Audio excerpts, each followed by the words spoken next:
ఆ 70,000 రూపాయలు నేను అప్పు తీసుకొని వచ్చి నా కొడుకును చేర్పించా. రెండో సంవత్సరం మళ్ళీ ఇంటికి సెలవులకు నా కొడుకు వచ్చినాడు. నా కొడుకు వచ్చిన తర్వాత మళ్ళీ నా కొడుకు నన్ను అడిగాడు, నానా ఇప్పుడు రెండో సంవత్సరం మళ్ళీ ఇప్పుడు 70,000 రూపాయలు కావాలి, ఎక్కడి నుంచి తీసుకొస్తావు నానా అని చెప్పి నన్ను అడిగాడు. నేనేమో, నానా నువ్వు ఎటునో గట్ట చదువు, ఏదో ఒకటి నేను చేస్తాలే, ఎవరో ఒకరు నేను అడుగుతాలే, ఏదో ఒకటి చేసైనా సరే నీకు డబ్బు ఇప్పిస్తాలే అని చెప్పి నా కొడుకును మళ్ళీ కాలేజీకి నేను పంపించా. నా కొడుకు కాలేజీకి వెళ్లి నా బాధ చూసి సంవత్సరం తన వల్ల తన చదువుల కోసం వాళ్ళ నాన్న 70,000 రూపాయలు ప్రతి సంవత్సరం అప్పు తీసుకొని వచ్చి చదివించాలంటే ఆ అప్పు చేయలేక, భారం భరించలేక ఆ తల్లిదండ్రులు అవస్థలు పడుతున్నారు అని చెప్పి నా కొడుకు కాలేజీలకు వెళ్లి అక్కడ ఆత్మహత్య చేసుకున్నాడు అని చెప్పి గోపాలన్న నాకు చెప్తే నిజంగా ఏడుస్తూ అన్న చెప్పిన మాటలు బహుశా నా జీవిత కాలంలో బహుశా నేను ఎప్పుడు కూడా మార్చిపోలేనని చెప్పి నేను చెప్తా ఉన్నా.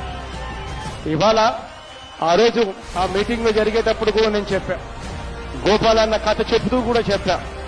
నేను ఇవాళ ఆ గోపాలన్న చెప్పింది నవరత్నాల్లో కూడా పొందుపరిచా. ప్రతి పేదవాడికి నేను ఇవాళ హామీ ఇస్తా ఉన్నా, పేదరికానికి, చదువులకు పేదరికానికి సంబంధం లేకుండా చేస్తా.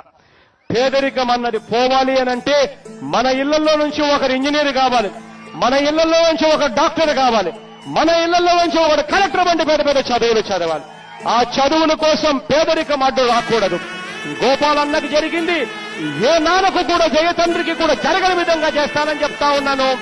ఆ పిల్లల్లో దగ్గరుండి నేను చదివిస్తాను, ఎన్ని లక్షల రూపాయలు ఖర్చు అయినా అని చెప్పి నేను చెప్తా ఉన్నాను. ప్రతి తల్లికి చెప్తా ఉన్నాను, ప్రతి తండ్రికి చెప్తా ఉన్నాను.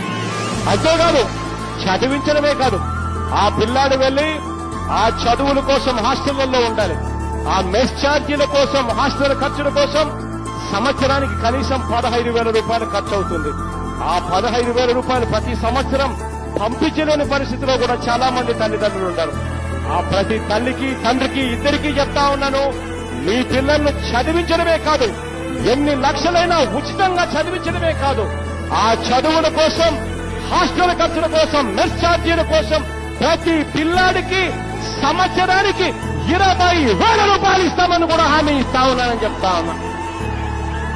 బహుశా గోపాలన్న జీవితంలో జరిగిన నష్టం నేను వెనక్కి తీసుకుని రాలేకపోవచ్చు, కానీ ఇటువంటి సంఘటనలు ఏది కూడా జరగకుండా చేస్తానని మాత్రం ఖచ్చితంగా హామీ ఇస్తా ఉన్నానని మాత్రం ఖచ్చితంగా చెప్తా ఉన్నా.